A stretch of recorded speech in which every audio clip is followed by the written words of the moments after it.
Hi friends, আমি Sushant স্টংনাচার YouTube চ্যানেলের পক্ষ থেকে তোমাদের সকলকে স্বাগত জানাই। আশা করি তোমরা সকলেই ভালো আছো, আমিও খুব ভালো আছি। নিয়ে চলে আসলাম আরেকটি নতুন মিনি ব্লগ। তো বন্ধুরা,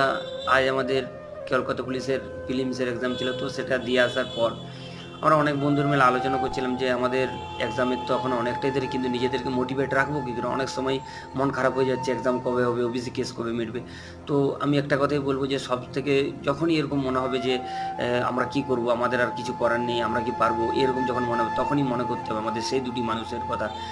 আমাদের বাবা এবং আমাদের মা, যারা আমাদের প্রয়োজনের তাগিদে সারা দিন মেহনত করে এক করে দিচ্ছে, যারা 50 টাকা চাইলে যারা 100 টাকা দিয়ে পাঠাচ্ছে, যারা